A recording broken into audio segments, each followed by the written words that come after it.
Hello everybody, I'm just here to talk to you a little bit about shoulder dysfunction today. And so I've got kind of a quick 5-step process that I want to take you through just to get you started in the right direction. I'm not going to delve too deeply into exercises and that type of thing as far as what we need to do to actually rehab, but I'll go over briefly a few things there. So to jump right in here, again we have our shoulder dysfunction. I'm going to go through 5 different things that we have to get you going in the right direction. The first thing is I want to make sure that that first rib is moving, and I'll give you a couple exercises to do that really quick here. And then we're going to locate the sore areas in the shoulder blade, the shoulder, the chest, and the neck. Make sure that we're addressing all of the points where we have muscle dysfunction in there.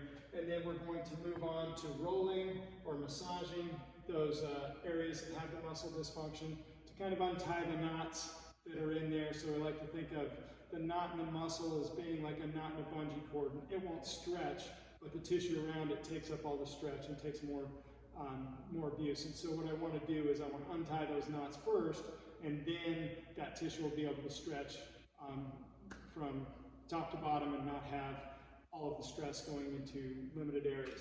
So after we work on the stretching, we've done the rolling, massaging, we move into stretching, and then we work on strengthening. So we find movements that will strengthen those muscles that are feeling the dysfunction. So we need to build those back into that. So as we look at that, the first rib and over here, this posture, thoracic mobility, range of motion, overhead, and rotation are kind of key issues that we need to deal with as far as making sure that the shoulder is able to function properly. Because if we lose position in the shoulder or the shoulder blade, then we get impingements and the shoulder doesn't move correctly. So, so as we get into the improving the posture, thoracic mobility, range of motion overhead, we can do some simple things like leaning over onto a counter and extending here. We can work on that over a foam roller, reaching back for different things, but a countertop one while you're in your shelter in place, doing some different things, just making sure we're getting that extension through this rib cage area of the back will be something that will help you get through those shoulder things. So jumping into getting this first rib moving. So what we're going to do on that is I want to give you 2 basic things that we're going to work on that. And this is just to allow the shoulder to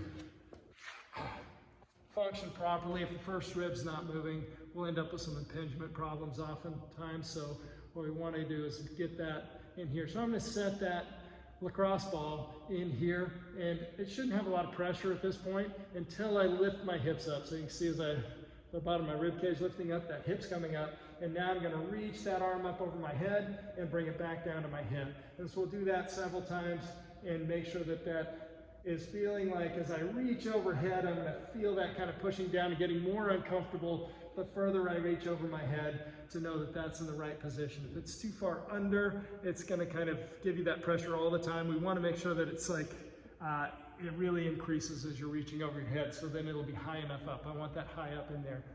My next one that I'm doing is with the stick up against the wall. This can be the end of a broom handle or whatever you've got. You just need something that's got kind of a smooth end on it, so when you put it in to the next to the collarbone here, it doesn't dig in too much. And so here I'm going to set this in so it's got a little bit of pressure as I'm laying down with the arm down, and then as I raise my arm up over my head, I should again feel that pressure building to where it gets a little bit uncomfortable, and you're feeling that movement in that area just below the collarbone down there. You'll feel like you're moving a bone down there, and that one should be that first rib. So that area that I'm putting that into, because it's hard to see from the angle I was doing there. So I've got the collarbone running across here. It's just up above that collarbone, up into here. And so as we reach, it kind of depresses down into that space in there. So that is getting that first rib moving. The second piece that I'm going to do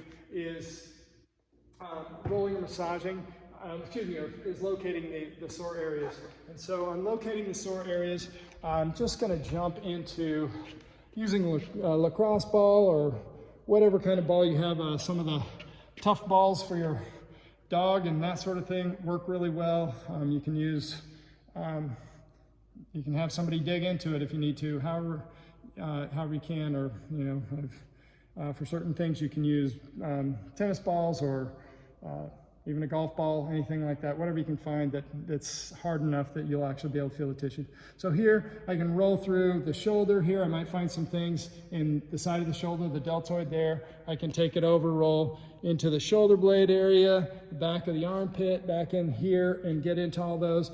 And then also over on the chest, we can bring it around and get into the chest area. Once you do that, what we're going to do is we're going to mark on here. So I have my little back and front, so we've got the left side back and the left side front.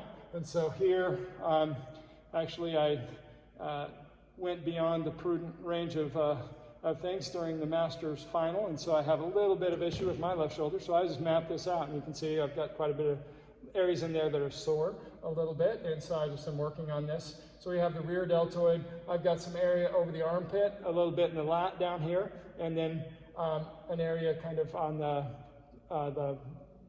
middle area of the shoulder blade, and then we have some areas up over the top of the shoulder blade up here. Not going to get too much into what those tissues are at this point. That's not going to matter quite as much. And here I've got on my chest, so through the chest area we're having a little bit, I've got some knots and things in there, and then up in the front of the shoulder on that left side. And so what this does is this, by mapping it out, that's going to give me a clear picture of what to do when I come in for the next step. And so or when you stay in this case, with the shelter in place. So the next step is going to be to, once we've located it, is to roller massage. And we can use the exact same techniques we're using to find it and just roll it on the wall. We can take it down on the floor and do some of the reaches, different things like we did when we were working on the first rib, under the shoulder blade. Sometimes those reaches really open things up. We can get down and do the things that are kind of to the back of the armpit, working with a cross ball in here, other type of ball, and getting some internal and external rotation, where you're getting some pressure on that, internally, externally rotating. Some of those can help, but the main thing is we want to untie that tissue, work on that, and then we can move on to stretching. And so stretching, basically anything that gets into that is fine. If you have some of the bands like we use at the gym, that's great. You can utilize some of the things we've taught you with that. We can just get into certain areas of the shoulder by pulling across here or laying down on the arm in that position. Get into the lat up in here, just simple stretches, working through that. Again, you'll get some of the areas in there through that countertop stretch we were talking about. Basically just finding ways to get into that. If I have things in the side of the neck, I can sit down and grab onto a chair and pull over to the side gently and open up some of the areas in the neck, bring it forward a little bit to get like the levator scalp, which runs kind of down the back of the neck to the top of the shoulder blade. So that stretching is that next piece.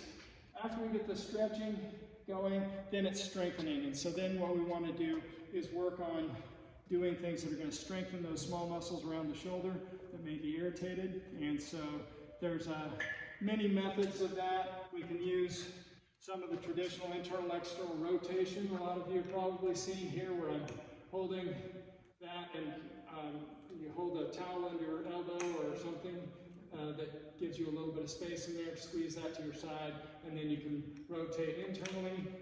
I'll put it to the other arm for external because it'll be a little easier for you to see in this phone. And so here I can turn over and rotate externally, pulling that out on that. Doing the movements like we do in classes for the shoulder accessory, where we hinge at the waist and do things like the AT-YT, where we pull the hands back, bring them out, bring them up, bring them back out. And so that would be the AT-YT, or we can do that snow angel, where we bring them up and bring them back down here. And what you're looking for is things that make those muscles that are irritated feel kind of a little bit tired in there. And so you're just working on, let's get them get that rib moving, locate the sore areas, roll them or massage them out, stretch them, and then work on strengthening those muscles and see how that goes. A lot of the shoulder issues are very specific. There's a lot of things that can be going on. So if you have any more trouble with it, have any questions, feel free to reach out. we're always here for you. Thank you.